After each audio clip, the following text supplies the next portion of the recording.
वाल्मिक कराडच्या अडचणीत आणखीन वाढ झाली आहे। आरोपी वाल्मिक कराडच्या महागड्या गाड्या एसआयटीनं जप्त केल्याची माहिती आहे। कराडची संपत्ती जप्त करण्यासाठी एसआयटी कडून न्यायालयामध्ये अर्ज करण्यात आला होता।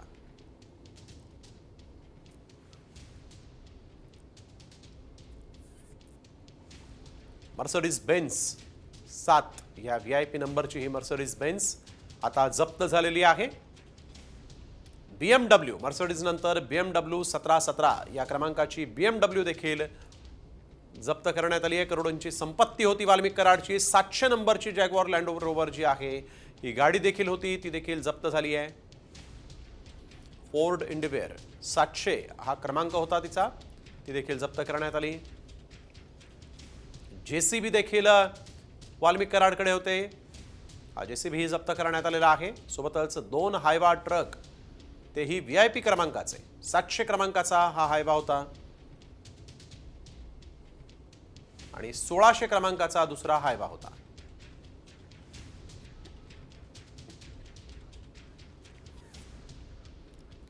तर सरपंच संतोष देशमुख हत्येप्रकरणी सीआयडीनं न्यायालयात सादर केलेल्या आरोपपत्रातून आणखीन एक महत्त्वाची माहिती समोर आली आहे। त्यामध्ये वाल्मिक कराडच्या श्रीमंतीचा तपशील समोर आलेला आहे। कराडकडे 3 आयफोन होते।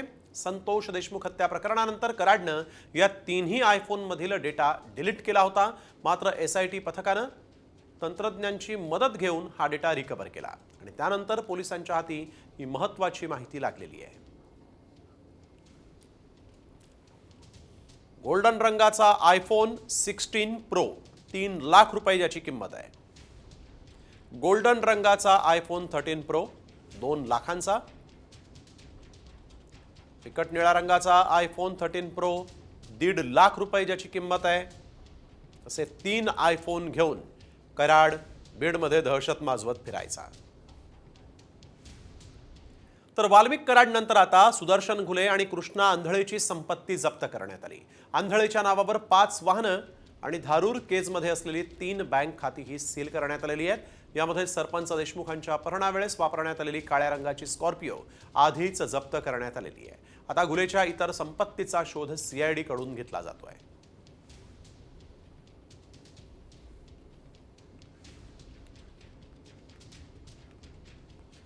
महाविकास आघाडीनं विधिमंडळ सचिवांकडे नीलम गोरे यांच्या विरोधात अविश्वास प्रस्ताव दिलेला आहे। महाविकास आघाडीनं नीलम गोरेंच्या विरोधात हा अविश्वास प्रस्ताव सादर केलेला आहे आणि थेट विधिमंडळ सचिवांकडे नीलम गोरेंच्या विरोधात हा अविश्वास प्रस्ताव यावेळेस महाविकास आघाडीनं सादर केला आहे। नीलम गोरेंच्या विरोधात अविश्वास प्रस्ताव सादर करण्यात आलाय। मवियानं आता विधिमंडळाच्या सचिवांकडे हा प्रस्ताव दिलेला आहे। नीलम गोरेंच्या विरोधात हा अविश्वास प्रस्ताव सादर करण्यात आलेला आहे। महाविकास आघाडीनं शिवसेना, शरद पवारांची राष्ट्रवादी आणि काँग्रेसनं मिळून नीलम गोरेंच्या विरोधात अविश्वास प्रस्ताव मांडलेला आहे आणि तो विधिमंडळ सचिवांकडे प्रस्ताव देण्यात आलेला आहे। नीलम गोरे यांच्या विरोधात हा अविश्वास प्रस्ताव। रुपाली बडवे आमच्या प्रतिनिधी आपल्यासोबत फोन लाईनवरून जोडल्या गेलेल्या आहेत। रुपाली, काय अधिकची माहिती? महाविकास आघाडीच्या वतीने आपण पाहत आहोत की नीलम गोरे यांच्या विरोधात अविश्वासाचा प्रस्ताव जो आहे तो खरं तर ठेवण्यात आलेला आहे। याच्यामध्ये सगळ्याच नेत्यांनी मिळून खरं तर हे जे पत्र आहे ते विधिमंडळ सचिवालयाकडे त्यांनी दाखल केलेलं आहे आणि या आपण पाहत आहोत की नीलम गोरे यांना तर आपण पदावरून दूर करावी अशी मागणी जी आहे ती या पत्राच्या माध्यमातून करण्यात आलेली आहे। भारतीय संविधानाच्या अनुच्छेद 138 या अंतर्गत आपण पाहतो आहोत की ही पुढील कारवाई करण्यासंदर्भातलं उल्लेख जो आहे तो या पत्रामध्ये करण्यात आलेला आहे। महाराष्ट्र विधान परिषदेच्या उपसभापती नीलम गोरे यांनी सभागृहाचा विश्वास जो आहे तो गमावलेला आहे आणि त्याच्यामुळे त्यांना पदावरून दूर करावे अशा पद्धतीची मागणी या पत्राच्या माध्यमातून त्यांनी सचिवांकडे केलेली आहे, आपल्याला पाहायला मिळत आहे। बिलकुल, धन्यवाद रुपाली आपण दिलेल्या सविस्तर माहितीसाठी।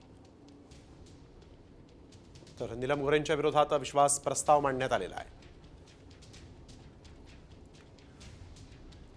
सरपंच संतोष देशमुख यांच्या हत्येचे क्रूर फोटो पाहून बीडच्या एका केजमधील तरुणानं आत्महत्या केली आहे। देशमुख यांच्या हत्या प्रकरणातील दोषारोप पत्रातील हे फोटो समोर आले। हे फोटो पाहून बीडसह महाराष्ट्र हळहळला। आत्महत्या करणाऱ्या तरुणाचं नाव अशोक शिंदे आहे। हे फोटो पाहून तो व्यथित झाला आणि त्यानं आपलं जीवन संपवलंय। सरपंचांचे मारहाण करतानाचे फोटो पाहून या तरुणानं आत्महत्या केलेली आहे। व्यथित होऊन या तरुणानं हे टोकाचं पाऊल उचललं. बीडच्या केजमधली ही दुर्दैवी घटना.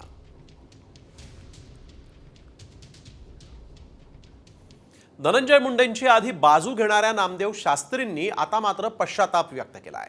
मारेकऱ्यांच्या मानसिकतेचा विचार करा असं म्हणणाऱ्या शास्त्रींनी आता आपण अजाणतेपणातून हे विधान केल्याचं म्हटलेलं आहे. भगवानगड संतोष देशमुख कुटुंबियांच्या पाठीशी असल्याचंही त्यांनी म्हटलंय. मस्त बांगड्या भरल्यात या ना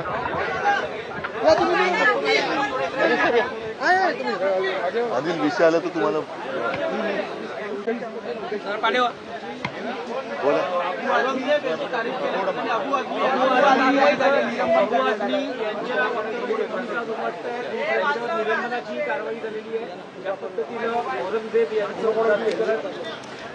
बघा, काल सुद्धा मी बोललेलो आहे आणि या विषयावरती वेगळं काही बोलण्याची गरजच नाही.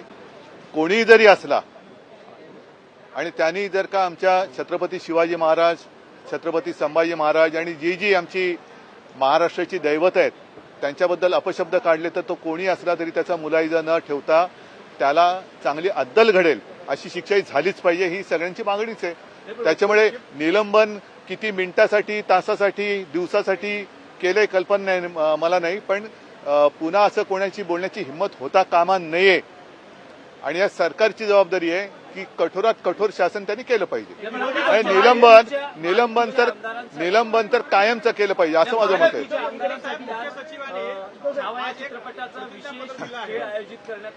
काय कोणी केला? सरकारच्या वतीनं आमदारांसाठी आयोजित केला गेला. मी ही कल्पना ज्यांनी मांडली असेल त्याचं जाहीर अभिनंदन करतो, कारण महायुतीमध्ये केवळ संभाजी महाराजांबद्दलचा छावा चित्रपट आज दाखवत आहे, पण शिवाजी महाराजांचा पण चित्रपट दाखवला पाहिजे. जे खास करून सुरतेला पळून गेले त्यांना स्वराज्यासाठी सुरत लुटणारा आपला राजा कसा होता त्याचं शौर्य हेही समजलं पाहिजे. ज्यांनी स्वराज्यासाठी धर्म न सोडता मेलो तरी 72 हे नुसतं बोलून नाही तर दुर्दैवाने त्यांना ते भोगावं लागलं. त्या संभाजीराजांचा पिक्चर या गद्दारांना दाखवलाच पाहिजे आणि जे काय सगळे पळून गेले भीतीने, ईडी, इन्कम टॅक्स, सीबीआय, तेव्हा तर ह्या आपल्या राजाने संभाजीराज म्हणून आम्ही त्यांना दैवत मानतो, तर त्यांच्यापासून काहीतरी बोध घ्यायला पाहिजे आणि विशेषतः या गद्दारांनी छावा चित्रपट पाहायलाच पाहिजे. विरोधी पक्षनेत्याबाबत भाजप सकारात्मक नाही याची बातमी. नाही, पण मी बातम्यांवरती का बोलू? त्यांना काल आम्ही आमची मागणी रितसर केलेली आहे, रितसर त्यांच्याकडनं उत्तर आल्यानंतर बोलू.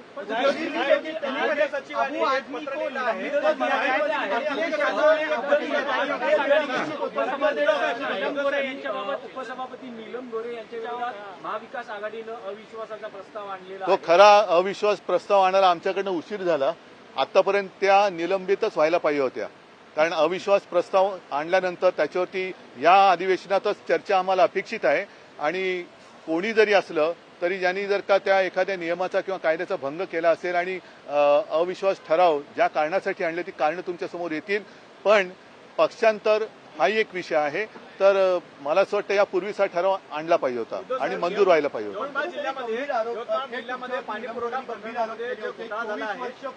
म्हणजे 4 टर्म त्यांना आमदारकी दिल्यानंतर इतके गंभीर आरोप करतात. पक्षांनी काय त्याच्यावरती भूमिका आहे? कारण पक्षाने पक्षप्रमुखांवरती त्यांनी आरोप त्याच्याबद्दल सगळ्या महिलांनी, माझ्या ज्या शिवसेनेच्या रणरागिणी आहेत, महिला कार्यकर्त्या, त्यांनी प्रतिक्रिया दिलेल्या आहेत, सगळे शिवसैनिकांनी दिलेल्या आहे. मी अशा प्रश्नाला कधी उत्तर देत नसतो. शिवसैनिक पुरेसा समर्थ है. अबू आदमी को निलंबित किया गया है. परमानेंटली करना चाहिए. कितने दिन के लिए किया है? बजट सत्र का क्या मामला होता है? वो 2-3 हफ्ता चलेगा, सप्ताह चलेगा, लेकिन परमानेंटली उसको निलंबन करना चाहिए. अखिलेश जी ने आपत्ति जताई. नहीं, उनको जताने दो. हम पूरे महाराष्ट्र ने उनके खिलाफ आपत्ति जताई है और अगर वो चाहते तो वहां से उनकर चुनकर लाए. किसी को सस्पेंड करने से सच छुपता नहीं है, ऐसे अखिलेश यादव ने कहा. सच का मतलब क्या है? सच वो जानते हैं. नीलम गोरे के खिलाफ आपकी तरफ से, महाविकास आघाड़ी की तरफ से नो कॉन्फिडेंस मोशन लाया गया है. देर हो गई है, लेकिन अब इस सत्र में हमने लाया है और पूरे महाविकास आघाड़ी ने मिलकर लाया है. तो हमें अपेक्षा है कि इसी सत्र में उसके ऊपर निर्णय हो जाए। चला औरंगजेब की जिल्ह्यामध्ये एका यवतमाळ जिल्ह्यामध्ये जो पाणी पुरवठा एक मिनिट थांब ना आता। अरे एक मारे थांब ना। यवतमाळ जिल्ह्यामध्ये पाणी पुरवठ्यामध्ये जो मोठा घोटाळा झाला आहे त्या प्रकरणामध्ये आज चीफ सेक्रेटरीने हायकोर्टामध्ये एक प्रतिज्ञापत्र दिलं आहे। त्यामध्ये म्हटलं आहे की या जो घोटाळ्यामध्ये सगळे दोषी आहे ते मुख्यमंत्री आहे असं एक प्रतिज्ञापत्र दाखल केलं आहे आणि एकनाथ शिंदेचं म्हणजे त्यावेळेसच्या मुख्यमंत्र्यांचं त्याच्यामध्ये नाव आहे। अशा नाही हे काम काय होतं? हे पाणी पुरवठा विभाग नळ जोडणी। नळ जोडणी आहे। मग आता नाही आता कळेल कोणाचे नळ कोणाबरोबर जोडलेत। चला धन्यवाद। संकल्पीय अधिवेशनासाठी उद्धव ठाकरे हे विधिमंडळात आले होते आणि त्यावेळेस गद्दारांनी तर छावा पाहायलाच हवा असं म्हटलेलं आहे। नीलम गोरे निलंबित व्हायला हव्या होत्या असं देखील उद्धव ठाकरे म्हणालेले आहेत। यावेळेस एक महत्त्वाची बातमी आपण बघतोय। उद्धव ठाकरेंनी माध्यमांशी संवाद साधला त्यावेळेस मात्र त्यांनी नीलम गोरे निलंबित व्हायला हव्या होत्या असं म्हटलेलं आहे। आणि आता बातमी वाशिमच्या पालकमंत्री पदाबाबतची। मंत्री हसन मुश्रीफांनी वाशिमचं पालकमंत्री पद सोडलंय। वाशिम जिल्हा लांब पडत असल्याचं कारण देत त्यांनी हे पद सोडलेलं आहे। आता दत्ता भरणेंकडे वाशिमचं पालकमंत्रीपद दिलं जाण्याची शक्यता आहे। विशेष म्हणजे हसन मुश्रीफ कोल्हापूरच्या पालकमंत्रीपदासाठी आग्रही होते मात्र त्यांना वाशिमचं पालकमंत्रीपद दिल्यामुळे ते नाराज असल्याची चर्चा होती।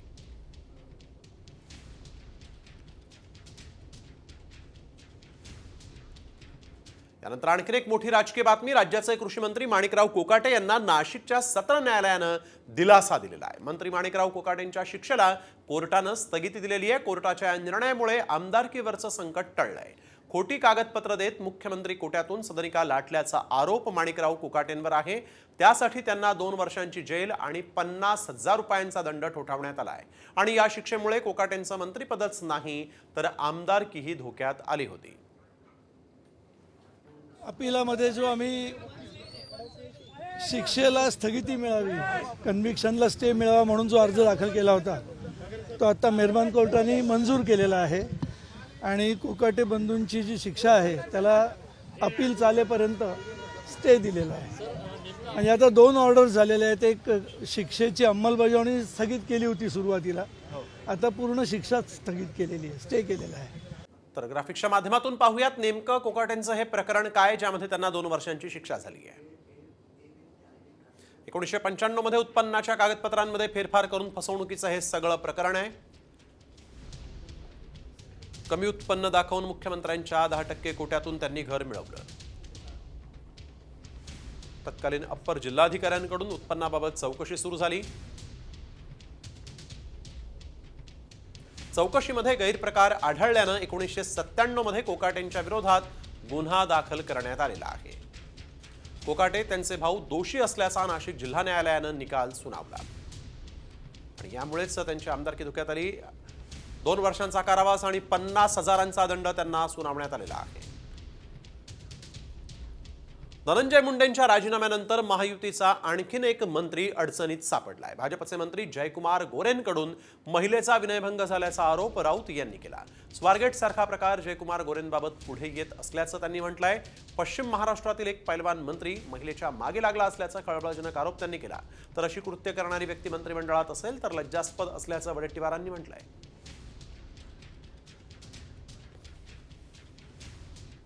एक मंत्री, पहिलवान मंत्री, रोज व्यायाम करणारा विवस्त्र फोटो एका स्त्रीला पाठवतो पश्चिम महाराष्ट्रातला, 10 दिवस जेलची हवा खाऊन येतो, त्याच्या पलीकडे जाऊन 10,000 रुपयाचा माफी मागून न्यायालयात दंड भरतो आणि मंत्री झाल्यानंतर त्या महिलेच्या मागे लागतो ब्लॅकमेल करायला। यापेक्षा लज्जास्पद, यापेक्षा मला वाटतं की महाराष्ट्राच्या या मंत्रिमंडळा म्हणजे आतापर्यंत इतिहासामध्ये अशी काळ्या मंत्र्यांची, काळे धंदे करणाऱ्या मंत्र्यांची यादी रोज वाढत चालली आहे। स्वारगेटला जो प्रकार घडला तोच प्रकार देवेंद्र फडणवीस यांच्या मंत्रिमंडळात भाजपचे त्यांचे अत्यंत लाडके मंत्री जयकुमार गोरे यांच्या बाबतीत घडलेला समोर येतो। इतिहास काळातले छत्रपती शिवकाळातले सेनापती सरसेनापती हंबीरराव मोहिते यांच्या कुटुंबातील एका स्त्रीचा या मंत्र्यानं कसा छळ आणि विनयभंग केलेला आहे या संदर्भातली माहिती समोर आली आहे. तर जयकुमार गोरेन प्रकरणी अंजली दमानिया आक्रमक झाल्या. त्यांनी राज्यपालांची या संदर्भात भेट घेतल्याचं म्हटलंय. विचित्र विकृत माणसांना मंत्रिमंडळामध्ये स्थान मिळायला नको अशी मागणीही दमानिया यांनी केली आहे. हंबीररावांच्या वंशजांना त्रास देत आहेत आणि ते पण फडणवीस सरकारचे आणि फडणवीसांचे अतिशय लाडके मंत्री. ही मला कालच रात्री या प्रकरणाबद्दल सगळी माहिती मिळाली आणि ते ऐकून अतिशय शॉकिंग वाटतंय की इतकी कॅरेक्टरलेस लोक ही का हवी आहेत फडणवीसांना त्यांच्या मंत्रिमंडळात, ज्या बायकांना ते असे त्रास देतात, निर्लज्जपणे फोटोग्राफ्स पाठवतात, अशा लोकांना मंत्रिमंडळात का ठेवावं. तर मी आता त्यांना संपर्क करणार आहे आणि त्यांची बाजू सुद्धा लावून धरणार आहे लवकरच. तर हे प्रकरण जुनं आहे. कोर्टानं त्या प्रकरणात मला निर्दोष मुक्त केलंय. त्यामुळे ज्यांनी माझ्यावर आरोप केलेले आहेत त्यांच्या विरोधात मी हक्कभंग आणणार असा इशारा मंत्री जयकुमार गोरेंनी दिला. मंत्री जयकुमार गोरे यांनी एका महिलेचा छळ केल्याचा आरोप विरोधकांनी केला होता. यावेळेस या विरोधकांना जयकुमार गोरेंनी इशारा दिला आहे. 2017 साली माझ्यावर गुन्हा दाखल झालेला होता आणि त्या गुन्हा 2019 साठी चालला आणि त्याच्यावर कोर्टानं मला निर्दोष मुक्तता केलेली आहे. संबंधित त्या केसचं रेकॉर्ड पण डिस्ट्रॉय करायला सांगितलेलं आहे आणि त्या संदर्भात मला वाटतं 6 वर्षानंतर हाच विषय का आला मला माहिती नाही, परंतु ज्या लोकांनी हा विषय समोर आणला, ज्या निराधार आरोप केलेला आहे त्यांच्यावर मी हक्कभंगाचा प्रस्ताव आणणार आणि त्यांच्यावर मी अब्रू नुकसानीचा दावाही दाखल करणार. पुढील बातमीकडे. औरंगजेबाचं उदात्तीकरण सपाचे आमदार अबू आझमींना अखेर भोवलाय. आझमींचं निलंबन करण्यात आलेलं आहे. अर्थसंकल्पीय अधिवेशन संपेपर्यंत त्यांना निलंबित करण्यात आलेलं आहे. विधानसभेत त्यांच्या निलंबनाचा ठराव मंजूर करण्यात आला आणि या मुद्द्यावरून विधान परिषदेमध्ये देवेंद्र फडणवीस आक्रमक झाले होते.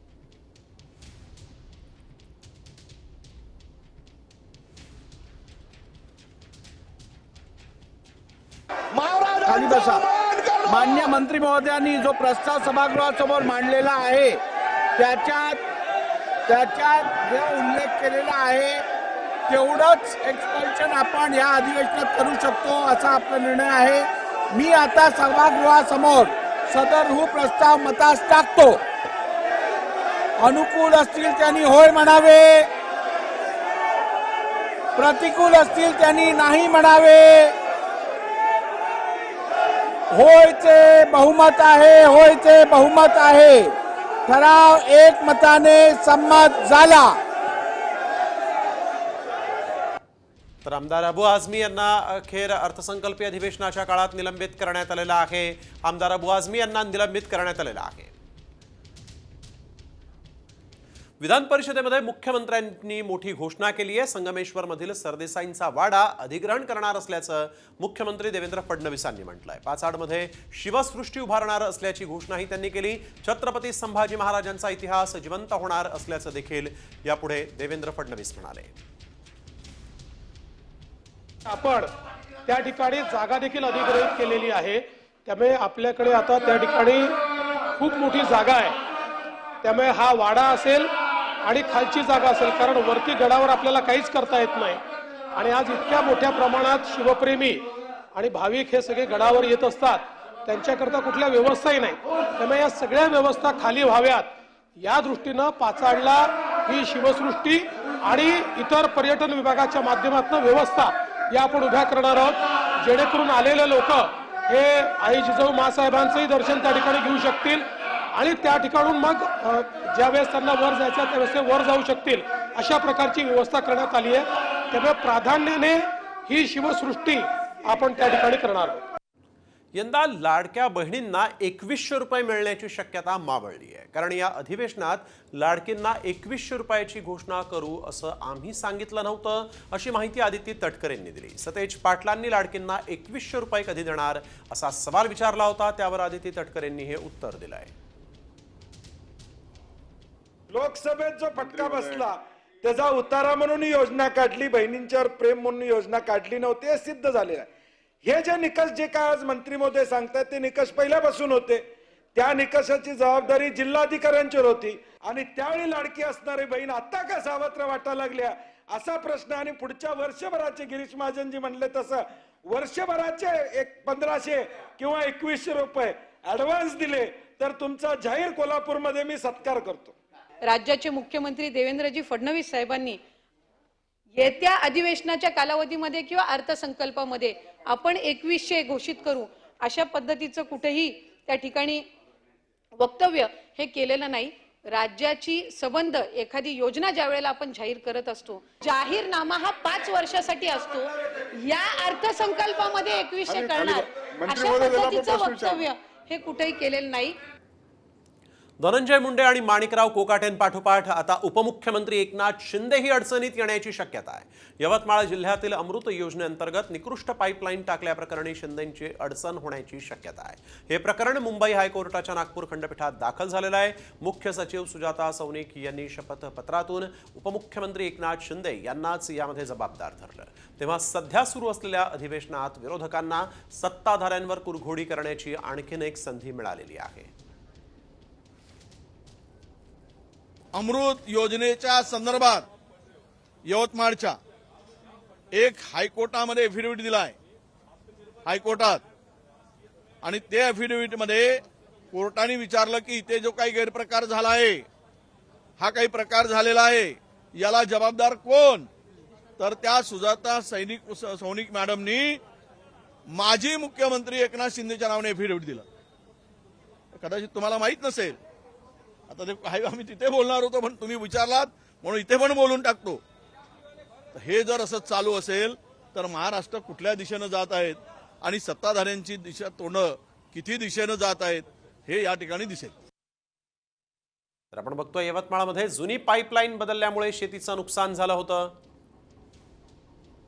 कंत्राटदाराकडून भरपाई वसूल करणं अपेक्षित आहे. भरपाई नगरविकास खात्यानं देण्याची संजय राठोड यांनी मागणी केली. मुख्यमंत्री एकनाथ शिंदेंकडून सदर प्रस्तावाला मान्यता मिळाली. नुकसान भरपाईसाठी शिंदेंकडून 54 लाख रुपये मंजूर करण्यात आले.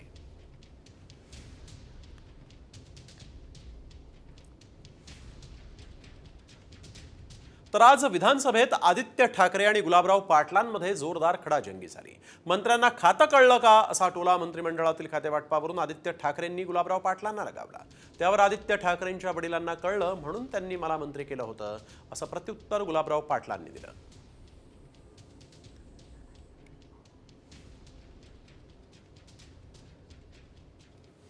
इथे अनेक मंत्री येतात, अभ्यास करून येतात, स्वतः मुख्यमंत्री महोदय स्वतःचे उत्तर देतात, उपमुख्यमंत्री उत्तर देतात. अध्यक्ष महोदय, माझी आपल्याकडे विनंती राहील की आपण आपल्या दालनात ह्या विषयाबद्दल एक बैठक बोलवा. कारण काय झालंय, मंत्री महोदयांचं प्रत्येक उत्तर केंद्र सरकारचं रँडम आहे.